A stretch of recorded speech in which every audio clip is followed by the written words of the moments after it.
Carroll bringing it forward. Thompson's making the run. Carroll hangs on to it though. Still Davy Carroll. Could go all the way here. Oh, what a goal!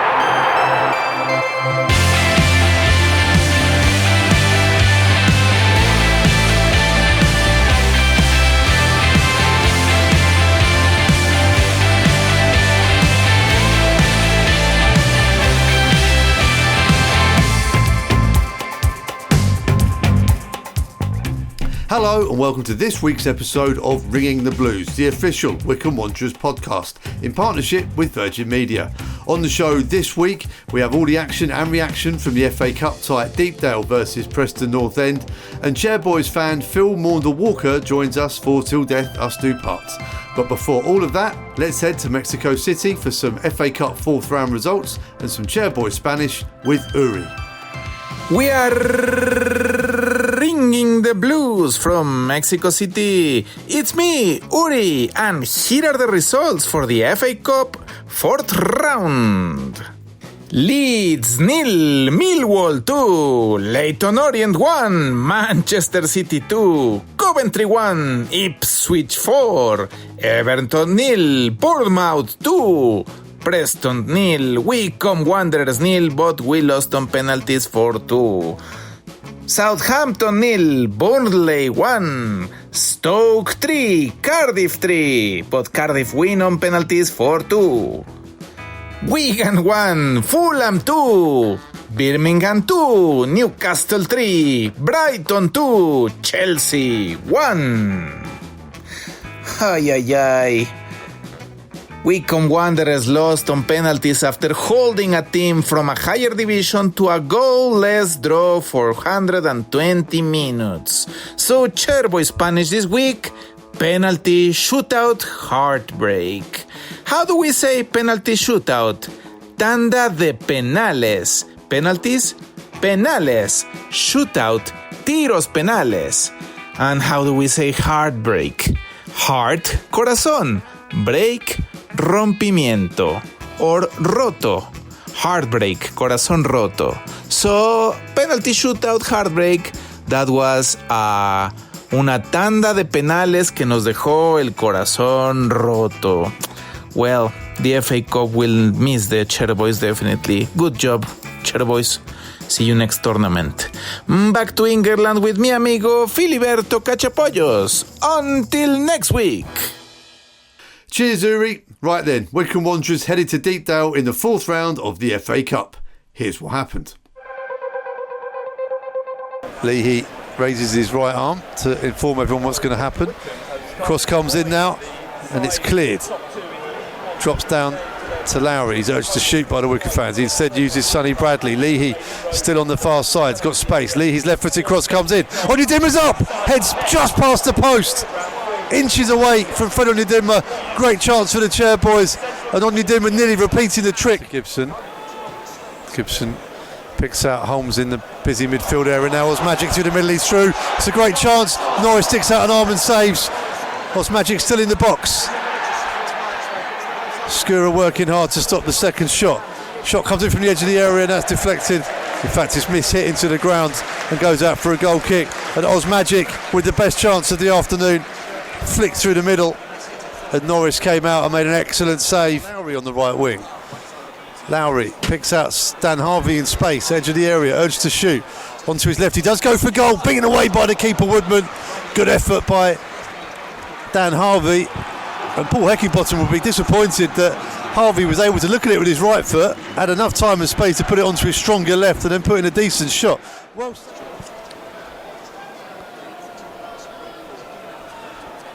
and Preston have the ball now. Oh, they've given it away. Labala takes a heavy touch, goes for goal, hits it straight at the keeper. Oh, Kesler Hayden. Huge error at the back between himself and Lindsay. Presented the ball to Labala, who... well, high drama then in the FA Cup. Fourth round, penalty shootout. Greenwood versus Norris to get us underway in the spot kicks. Right footed, approaches the ball and scores. Norris went the right way, down low to his right, but couldn't get onto it. And now forward comes Beverly Labala. Preston fans trying to put off Labala now. Right-footed. Scores! Tricked the keeper. Right-footed. Norris goes the right way again, but again the shot too well struck, too well positioned. 2-1 to Preston in the penalties. In he comes now. Saved! Woodman goes down to his right low, and it's a really good save by the keeper. And first blood to Preston in this one. Norris bounces on his line. Frockyard now right-footed. Scores. Goes to the left of Norris. And Preston take a 3-1 lead in the shootout. Left-footed Adam Reach against Freddie Woodman. Saved again. Woodman went the other way this time. Skipper to fire Preston into the 5th round. He's over the bar. He's blazed it over the bar.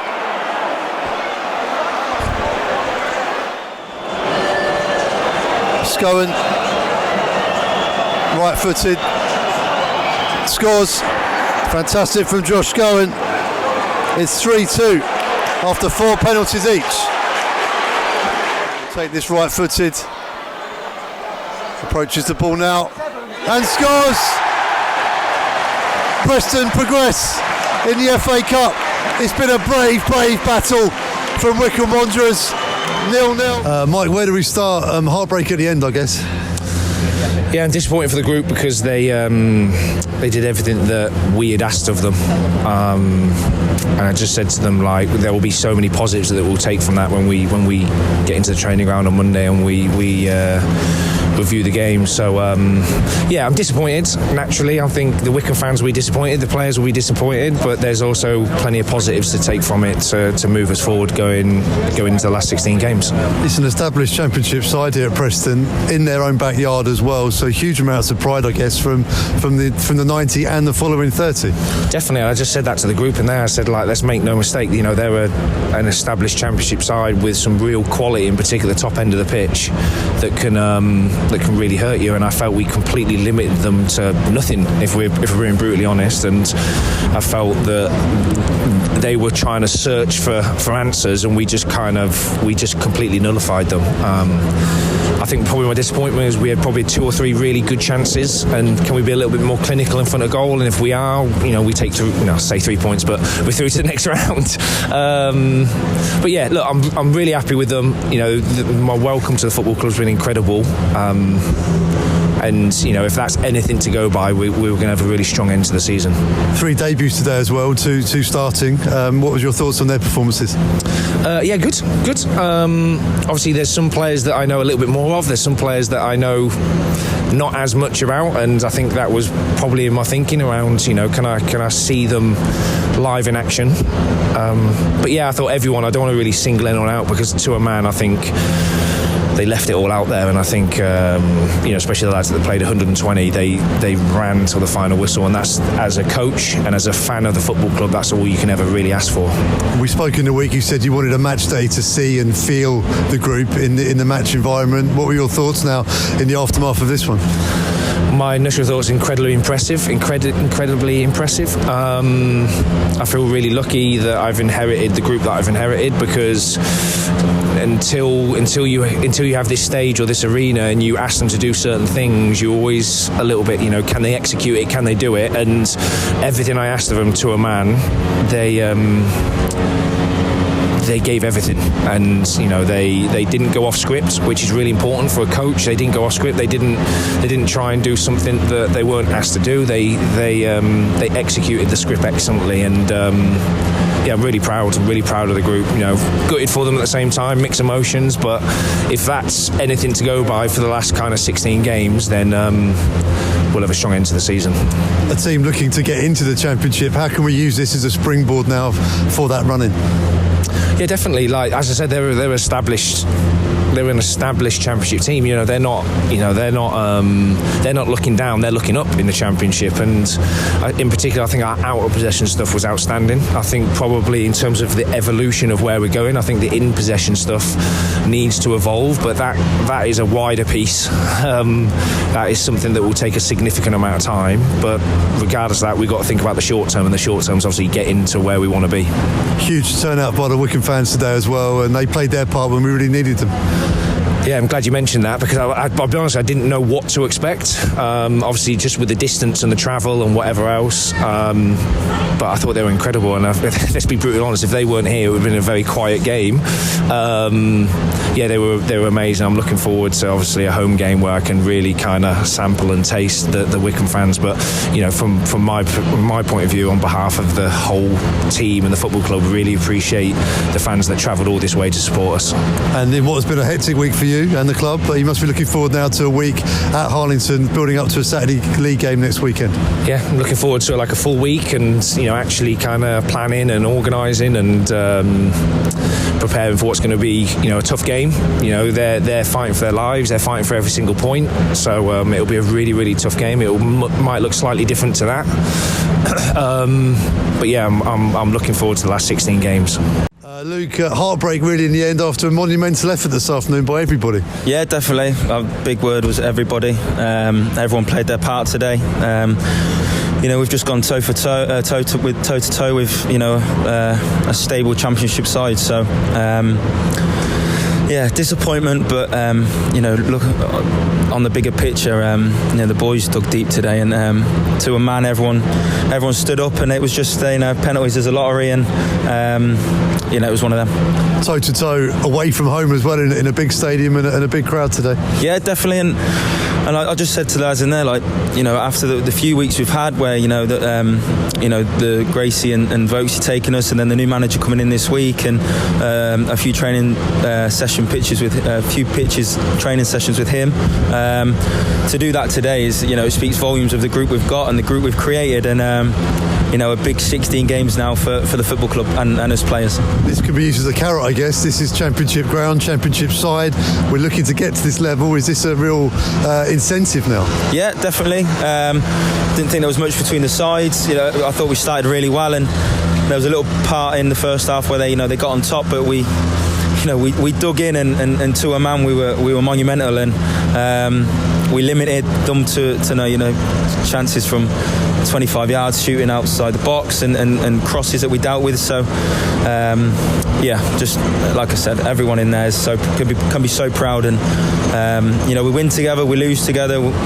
You know, we score goals together, we miss penalties together. We're such a team in there, and you know, the boys that missed the penalties today, they know that we're fully behind them, and you know, they don't have anything to worry about. 3 debuts in there as well, just to add to the mix. Yeah, and Alex Lowry, you know, hasn't played a full game in, I think he said 6 months or a year, and Adam Reach as well. So coming on and playing the way he did, it speaks volumes of the group we've got, and yeah, I'm so proud. And we've got a week now before the next game, a good chance to spend some time at Harlington with the new head coach and get our heads down ready for that running in the league. Yeah, definitely. Like I said, a big 16 games now, a free week sort of for the head coach to implement more little things. And yeah, the boys will be ready to go Saturday, and like I said, a real big push now. 16 games to go, and we need everyone. Great to hear from head coach Mike Dodds and Luke Leahy. But what about the Preston North End fans? What did they make of it all? It's time for the Opposition View, the greatest hits from social media from the opposition fans. Sam 11. We were nowhere near at it again today. Deserved the win in the end though. I expected more from Wycombe and thought it were a more difficult game against Charlton in last round. 5th round, here we come though. Ooh, give us United at Old Trafford, please. The Gentry, PNE. In the hat, yes. And ultimately, that's all that matters. But I'm seriously sick of the attitude of some of these players. It speaks volumes that Wycombe were so bad, and yet they outfought us for the entire 120 minutes. It just isn't acceptable. O'Reachar. A poor performance from North End, but we're in the 5th round, and nobody will care about this slack display once the draw is made. Wycombe looked tidy, especially out wide, and I hope they get automatic promotion. I am Pav. Oh, we won that the hard way. It was another potential banana skin, and Wycombe weren't mugs, but in truth, we were barely tested. I thought we were unlucky with a few chances, but were very conservative in our approach to the game. In the hat, though, David Livick. Oh, the irony of leaving the ground to the strains of That's Entertainment by the Jam after possibly one of the most dire football matches I've ever watched in my life. JPNEFC. I wouldn't say it was a poor performance. What were people expecting? A 5-0 win? Wycombe came here and stopped us playing, and played well themselves. Until we beat them. Gordon Blur. I'm utterly made up for PNE. My grandfather were a long-time fan for 67 years. And he passed away during the game. I just hope he got the news that they won the shootout as he was entering the pearly gates. S. Westcott. Well, we got through, but that was embarrassing.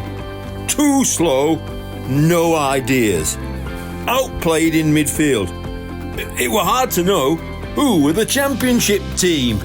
Roger Mabbott. Compare the levels of satisfaction between the two sets of fans, and there's a huge difference. The Wycombe fans can take some pride from that, but for Preston, it's yet another gutless and directionless performance from a team and manager who literally have no ideas and zero commitment. GM Wham forever. Oh, we just about deserve to win that tie. The Wycombe fans can be proud of their team today. Best of luck to them for the rest of the season, and I hope they get to come back next season in the Championship. PNE FC 33. Oh, not really sure what to say on that game, to be honest. It was just, nah. Fair play to those Wycombe fans, though. They were rather decent. There's been a rumour that there's a new lightning-fast player in town, and I can confirm these rumours are correct. Virgin Media is here and is guaranteed to be a crowd pleaser. If you're tired of your broadband giving you the blues every time you want to do something, fear not. Virgin Media are right here in Wycombe and have brought their lightning-fast full fibre to the area to keep you entertained in between matches. Tuck into as many live sporting events, movies, games and tunes as your heart desires. Not forgetting our podcast with unlimited downloads on Virgin Media's intelligent Wi-Fi. All delivered at the speeds you need to keep the whole house happy. And the best part is, you don't need to wait until the next transfer window to make Virgin Media your favourite signing of the season. Find out more at virginmedia.com or drop into your local O2 store. New customers only, eligible Virgin Fibre areas only, subject to survey, network capacity and credit check.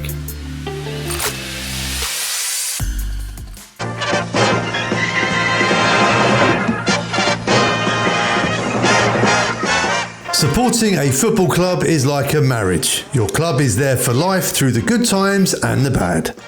We ask Chairboys fans for their most cherished old memory, their current favourite player, the best borrowed player we've ever had, and for something blue, we talk club merchandise. Joining us this week is Wycombe Wanderers fan Phil Maunder-Walker. Phil, great to see you. How are you doing?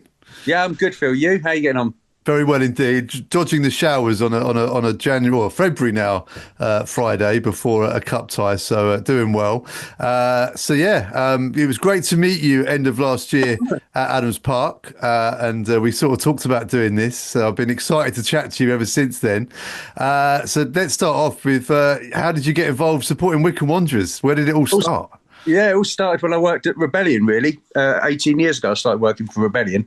And then a couple of years later, Trevor Stroud walked in, who's a member of the brewery and also part of the trust, isn't he? And, I was talking about supplying Wycombe. And got jumped on that straight away, and of course, then become a fan. Started watching them as a local team. I mean, born and bred in Luton, but I never really supported them. I've always been a Chelsea fan as a main team. Never liked Luton, to be honest. And so it was nice to have a local team to support. So, yeah, as soon as that sort of little connection was there, I thought, let's go for it. It'd be nice to support Wycombe. Found out a bit more about them. Liked the whole idea of the club. Really friendly, nice atmosphere down there. I thought, let's get involved. It's a great synergy, isn't it? Local club, local company, beer and football. What's not to like? Well, perfect combo, isn't it? It's a perfect combo. And, and it's grown so well over that, the amount of changes over them years has been phenomenal, isn't it? Yeah, I'm just trying to think. 18 years has been a pretty phenomenal period in the club's history overall. In the 130 odd years we've been going, the last 18 years has been pretty exciting. That doesn't even include the FA Cup run. It's incredible. Yeah. I mean, it was really looking a bit sad at one stage, wasn't it? It was looking pretty down, and then it's really jumped, and now it's looking in a great place, isn't it? I think football's the perfect metaphor for life, isn't it, Phil? Because you have to experience the tough times to really sort of put in frame the good times. And I suppose that brings us on to your other story as well, because you've written a book about your struggles in life and things you've had to overcome. Tell us a bit more about that. Yeah, well, the past couple of years particularly has been a bit, should we say challenging? I was brought up in a pub in Luton, and it was quite a, I would say, challenging upbringing because my dad was an alcoholic, and it was quite a challenging youth, with domestic violence and all that sort of thing. So, of course, that's anxiety and depression. So my sort of book was really just coming from the angle of, because I've had things like two strokes, a heart attack, a brain tumour, you name it. I've pretty much, cancer, Hodgkin's disease twice. Wow. Yeah, and constant AF attacks, even things like a urethral stricture, which, believe me, is probably one of the more unpleasant ones. And then, at the moment, I've got 2 different types of lung cancer. So I've got stage 4 lung cancer. So, it's quite a lot in the past couple of years. And a huge car crash where they found out about the brain tumour, which, all these things I've been very lucky to survive from. And so people say I'm the most unlucky person they've ever met, where, to be honest, I think I'm probably the luckiest person because all of the... It sounds like an incredible list of things that have happened to you. And I've spoken to people in the past when I was a journalist about people who've stared death in the face and it's sort of reevaluated their approach to life. But it sounds like you've had this on several occasions. So I suppose the same question is, how do you then sort of approach life today? When you wake up, you think, what's the first thought? Yeah, I mean, the first thought is, that's a result. Take a deep breath and go, whoop, another day, let's have it. It's good. I think the most important thing really is always be positive. I know it sounds really cheesy and things, but I like to wake up, get myself ready. Even if you feel rubbish and you don't want to get up, you're feeling knackered, just get yourself in a routine of getting your arse in gear, and then everything becomes easier from then on. Look at what you've got in life and treasure it. And I think with stage 4 cancer, there's a lot of it being in the media at the minute, and it's not curable, and it's you are given time. It doesn't matter. They could say 6 months and you could last 7 years, and I know people with it. But I think at the end of the day, I've been given a time scale. Some people, you don't get that, dear. A lot of people in life don't get that. They can walk out the front door, get hit by a bus. So now I've got a time scale where I've just got to go out, enjoy myself, get my ass in gear and enjoy life with my family, my friends, and do as much as possible. Don't sit around and feel sorry for yourself. Get on with it, And that's basically what the book's about. Is from my childhood, is how I dealt with it from sort of like from day one. It's sort of what can I say? It's conditioned me, even though it was a horrible thing to happen. But you tend to, you learn in life, don't you? Absolutely. All my experiences in life, you tend to, it goes from a complete ignoring the situation and carrying on like normal with drugs and alcohol, which a lot of people do, unfortunately, and I was one of them. And then it comes to when you've had a child and you get married and you become older and you've got responsibilities, and you don't. Like you do actually. You don't fear death, but you don't want to die, do you? When you've got things to. So you approach things differently, and that's what the book is trying to put across to people: a bit of hope, a bit of inspiration, and what they can maybe do to make their situation better. And the book is called Dead Phil, which. I'm not really aware of the Ryan Reynolds of Wrexham, Dead Paul series. I've heard of it. I'm unaware, but I've seen the pictures and the covers. You as the Dead Paul guy, but Dead Phil, I think is a great name for a book. Yeah. The reason why is one because I'm not serious, but I'm very dark sense of humour, and at the end of the day, I do laugh about it a lot. Of what I've gone through, I find it quite funny, to be honest. Nothing just seems to. It'll be something stupid that gets me in the end, It won't be anything major, that's for certain. And at work, but they all have a laugh. Oh, here comes Deadpool, So that's how I got the sort of like name for it, It was just a bit of a play on it, and then obviously with the colours and things, I thought, let's change the Wycombe Wanderers colours, obviously the connection's still there. It's pretty obvious, really, from looking at the character and on the front of the book, and it'll make it noticeable. And it's just my nickname now. So. There we are. Well, Dead Phil is currently above Dead Paul in the League One table as we speak. So long may that continue as well. Yeah, let's hope it doesn't wind them up too much. Let's hope it does. So with all of these things that have gone on in your life and writing the book and overcoming so much, football, I guess, has been a constant for you. Yeah, absolutely. Yeah, I mean, as I said, I've always been a Chelsea fan, but it's so nice to have a local team, to actually go and watch, because you can't afford to be going down to London watching that nonsense all the time. Where I could just quite happily come and see a great local team. And it's I've always in the past never had a chance to be able to go to many matches because I was always doing the tour down the brewery on the Tuesday nights, and then of course at the weekend I'll often be working as well. So it was very difficult for me to actually come down and watch a match.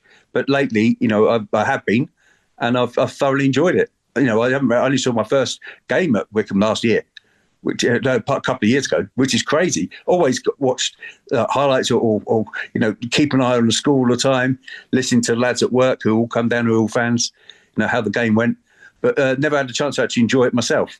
But which is lovely now, since the colleagues took it beforehand, I got to know them really well, Neil really well, and then they invited me to a lot of games. I managed to come down with the owners quite a lot of Rebellion. And it's really nice. It feels part of the family down there.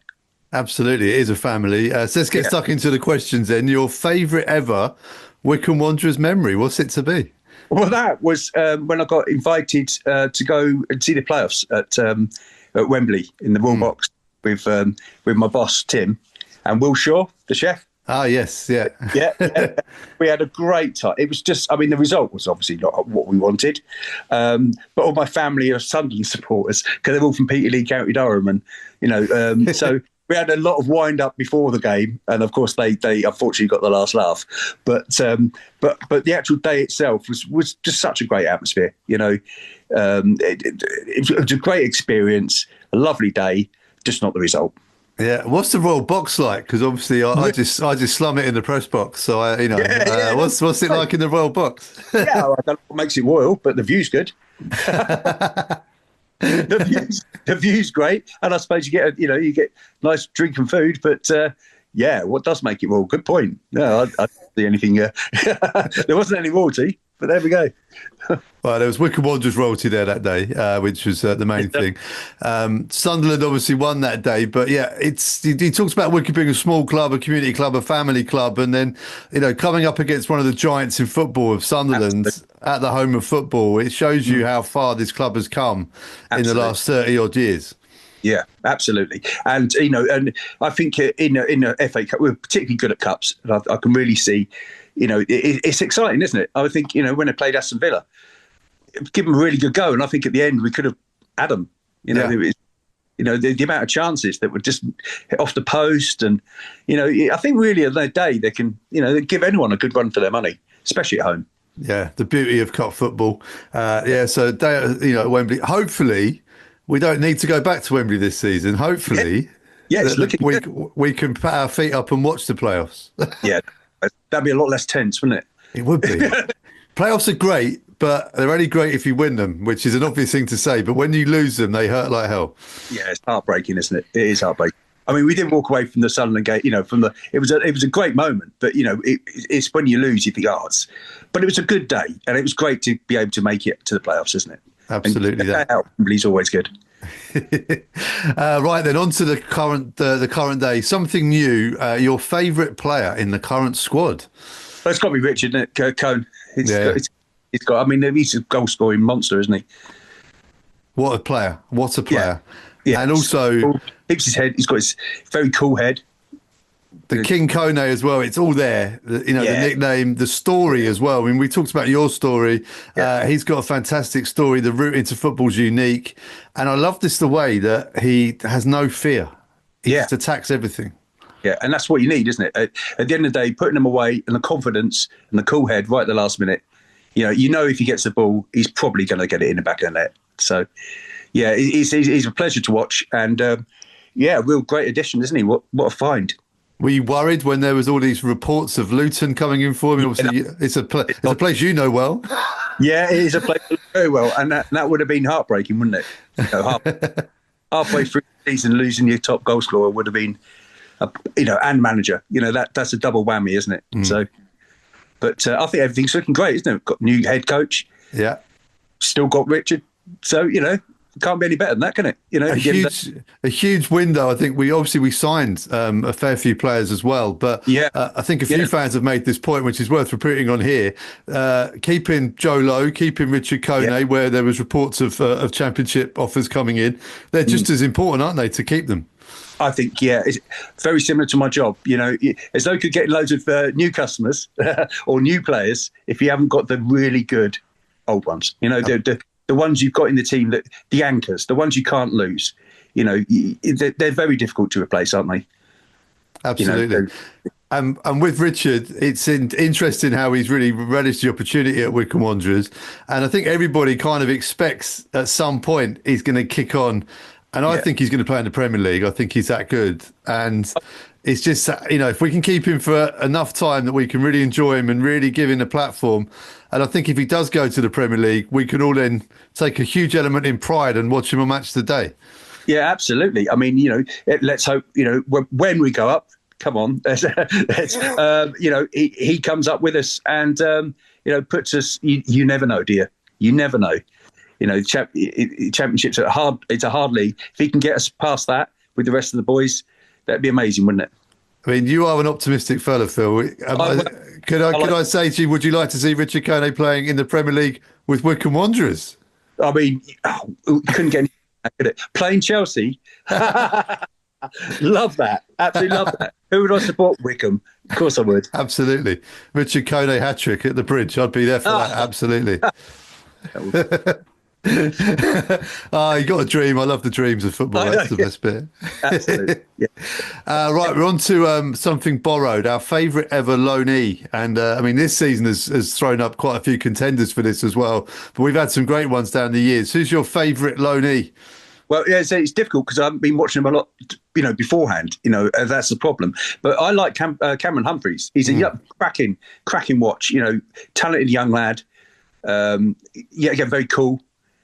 He's just a really good watch, very talented, and I can see him even being a big prospect. What result get?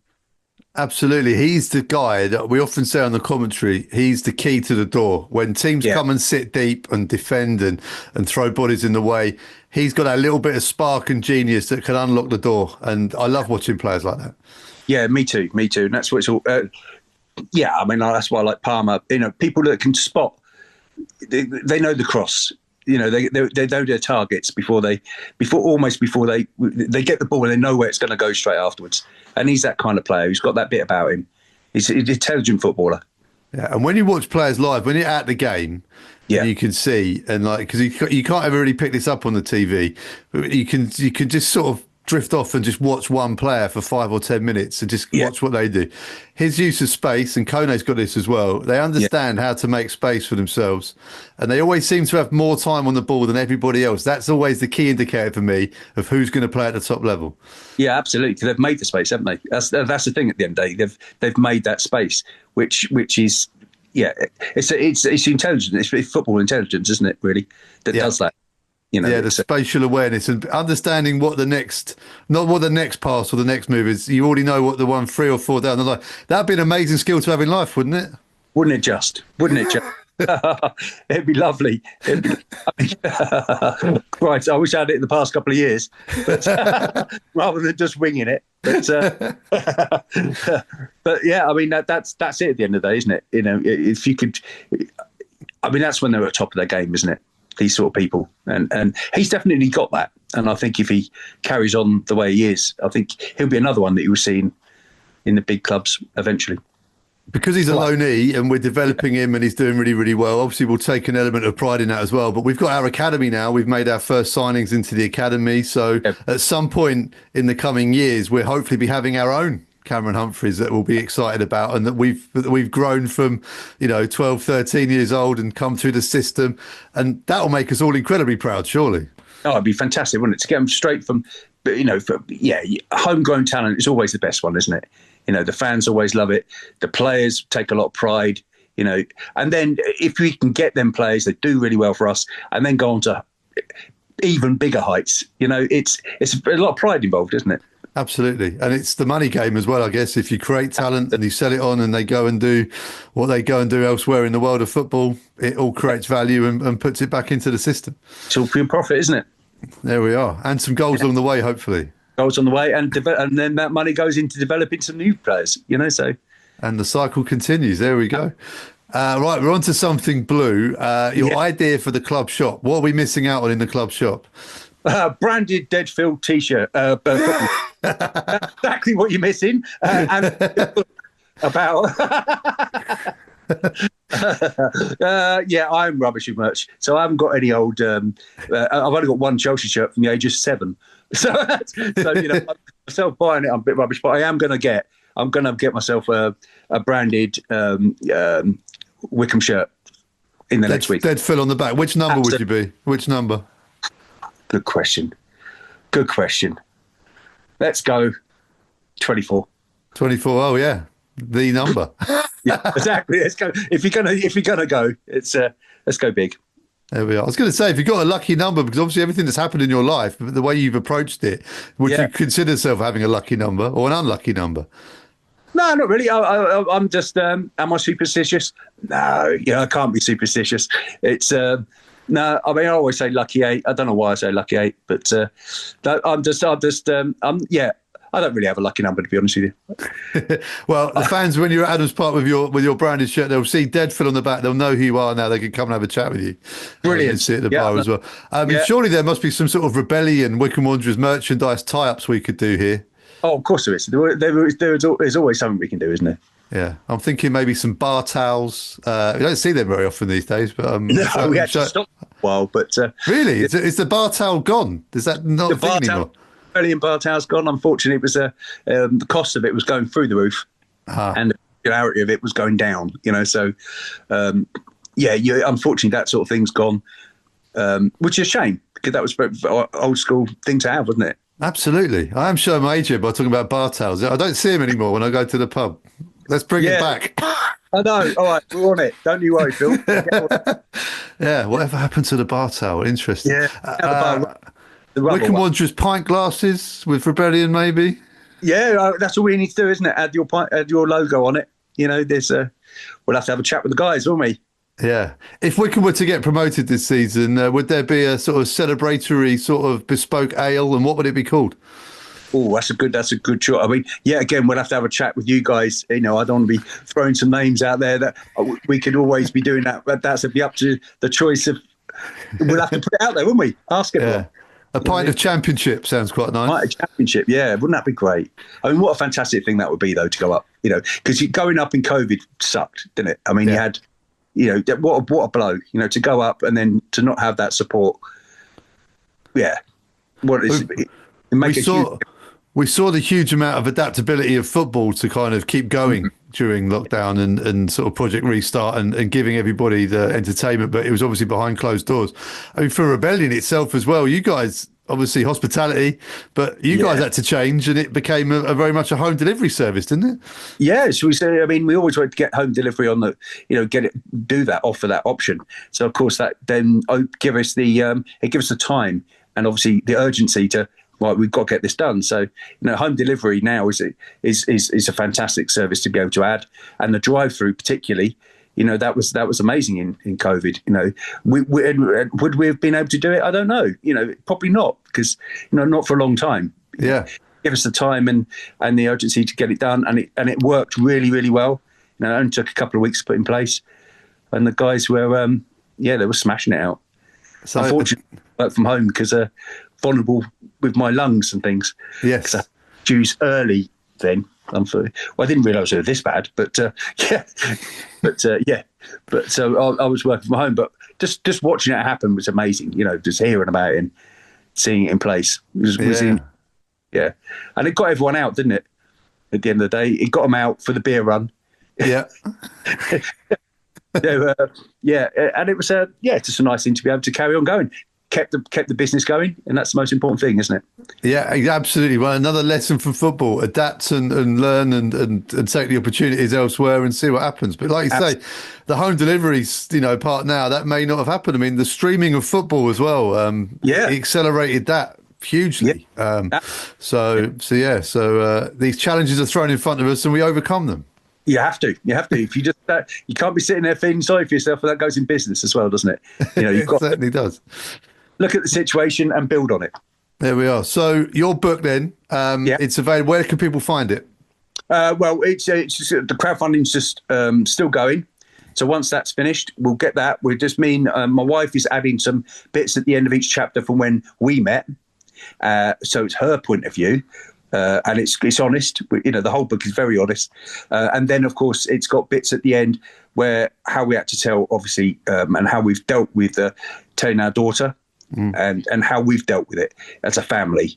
So it's nice to get my wife's input and my child's and how we're dealing with it, because it's not just about it's not about me. It's the impact on your family as well, isn't it?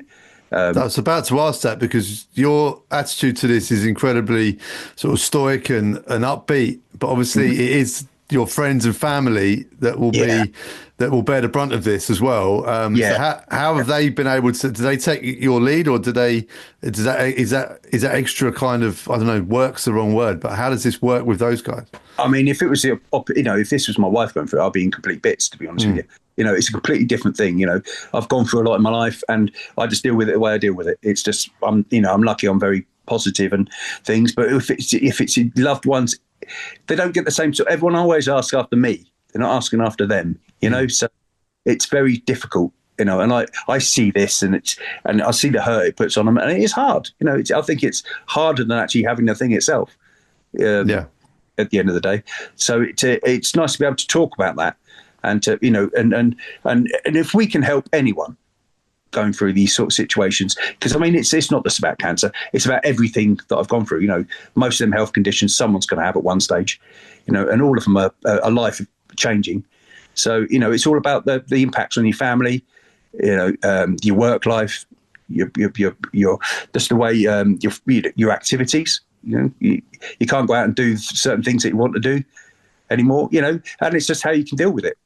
And I just think at the end of the day, and it was very therapeutic, because, for example, me and my brother never actually talked about our childhood. He's 57, I'm 50, and this is the first time we've actually talked about it. He's done him a world of good. He's a completely different person because of it, So we all sat down with my mum as well, and we actually just talked about it, which we've never done.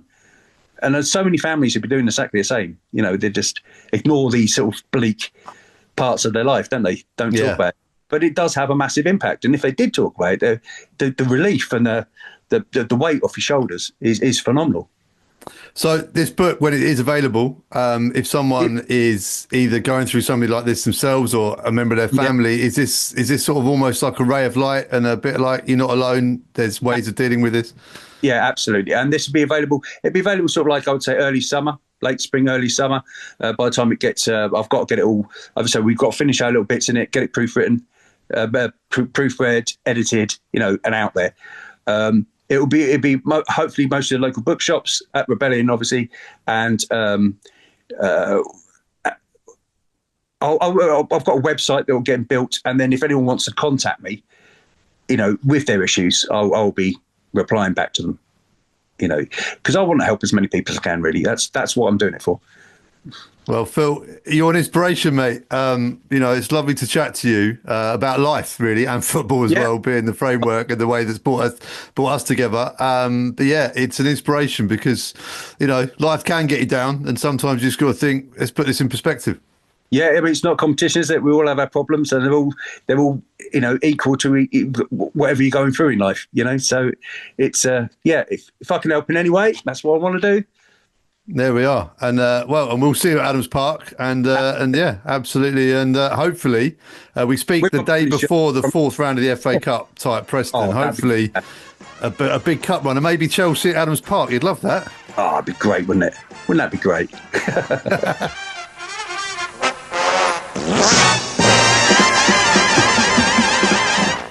Right, that's it for this week's show. Many thanks for tuning in. We'll be back next week with news of our trip to Crawley Town back in League One. In the meantime, come on you Blues.